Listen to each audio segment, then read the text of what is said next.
Poseu-vos còmodes i presteu molta atenció. Mantenir relacions sexuals amb una persona del mateix sexe està penat com un delicte i poden ser castigats fins i tot amb pena de mort en una dotzena de països. I així vos deixem un mapa amb tots els països que està prohibit tenir relacions sexuals amb una persona del mateix sexe.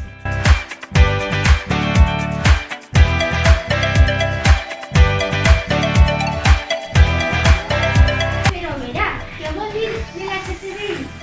La L vol dir lesbiana, la C vol dir gay, la T vol dir transexuals, la B bisexuals i la I intersexuals.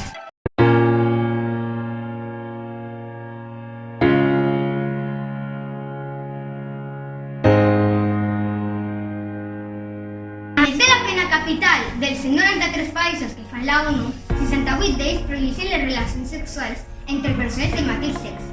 Això suposa que més d'un terç del món prohibeix fer relacions sexuals amb persones del mateix sexe.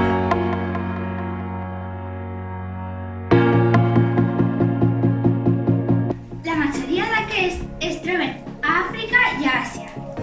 I les penes van des de multes econòmiques, presó, càstigs físics amb fuets o bastonades, fins i tot la mort.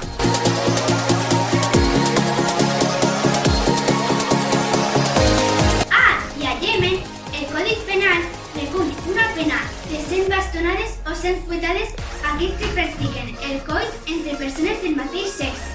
Quina barbaritat! Sabíeu que l'estat espanyol és el 5è país que millor protecció els drets LGTBI? Un informe publicat per l'OCDE detalla que les lleis i normes de l'estat espanyol compleixen el 69% dels estàndards internacionals de cara a la igualtat i l'integració de les persones LGTBI. Per davant de l'estat espanyol trobem a països com Canadà, amb el 87%, Portugal, amb el 76%, i Holanda, amb el 72%. Per baix de nosaltres trobem països com Alemanya, amb 68%, Austràlia i Finlàndia, amb 67%, o Bèlgica, amb 64%. Encara queda molt de camí amb països com Xile, amb el 39%, Mèxic, amb el 43%, Itàlia, amb el 39%, i sobretot, tot Corea del Sud, amb el 29%, Japó, amb el 24% i Turquia, amb el 23%. Quina barbaritat! Els drets LGTBI encara segueixen sent vulnerats arreu del món. I nosaltres, des d'ací, recolzem aquesta lluita!